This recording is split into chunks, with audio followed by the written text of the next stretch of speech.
Hi குட்டீஸ், எல்லாரும் எப்படி இருக்கீங்க? இன்னைக்கு ஒரு கதை பார்க்கலாம். ஒரு அறிஞர் ஆராய்ச்சி நூல் ஒன்று எழுதுறதுக்காக அமைதியான ஒரு இடத்தை தேடி கொண்டிருந்தார்.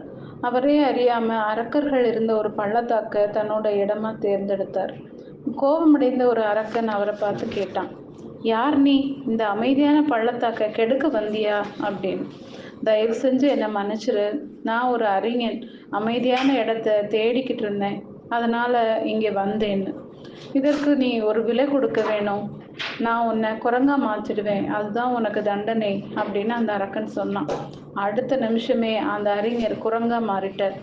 அவர் வெம்மி வெம்மி அழுதார்.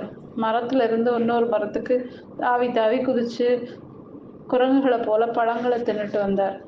அவர் நகரத்தை அடைந்தார். அங்க ஒரு கப்பல் பாக்தாத் பயணத்திற்காக புறப்பட இருந்துச்சு. அதுல அவர் தாவி ஏறினார்.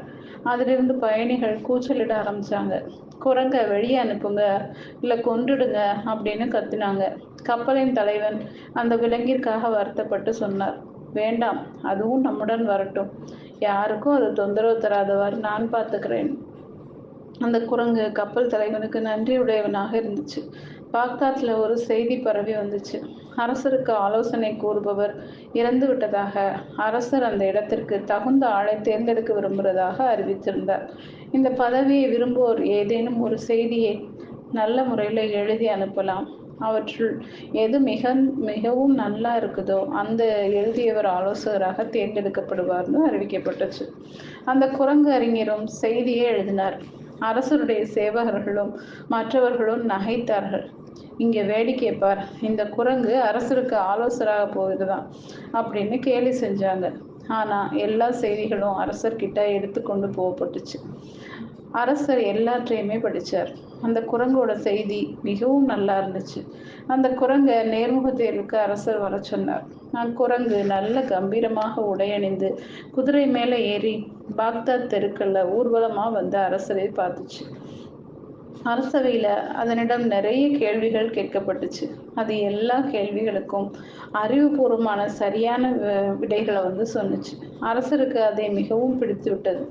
அதனால மந்திரிகள் தடுத்தனர். எப்போதும் அதனால பேச முடியாது, எப்படி ஒரு குரங்கு தலைமை ஆலோசகராக ஆக முடியும்னு கேட்டாங்க. அரசர் தீர்மானமாக இருந்ததால அவர் குரங்கையே தலைமை ஆலோசகராக நியமிச்சார். அவருடைய புதல்வி இளவரசி இந்த குரங்கு உண்மையில் குரங்கு அன்று, இது அரக்கர்கள் மாயத்தால் இவ்வாறு மாற்றப்பட்டிருக்குது அப்படிங்கிறத தெரிஞ்சுக்கிட்டார். அரக்கர்கள் அவர்கள் மந்திர வித்தைகள் போன்றவற்றை அவர் படிச்சிருக்கா. அந்த மந்திரத்தால குரங்குத்தன்மை மாறுபடி செய்தார். அறிஞன் தன் பழைய நிலையை அடைந்தான். அவர் இளவரசிக்கு நன்றி சொன்னார். பல ஆண்டுகள் அங்கே தங்கி நன்றி அறிதலோட அரசருக்கு தகுந்த ஆலோசனை வழங்கினார். ஓகே சுட்டீஸ், இந்த கதை பிடிச்சிருந்தா லைக் பண்ணுங்க, சப்ஸ்கிரைப் பண்ணுங்க, ஃப்ரெண்ட்ஸ் அண்ட் ஃபேமிலிக்கு ஷேர் பண்ணுங்க. கூடவே இந்த பெல் ஐக்கானையும் கிளிக் பண்ண மறக்காதீங்க. பாய்.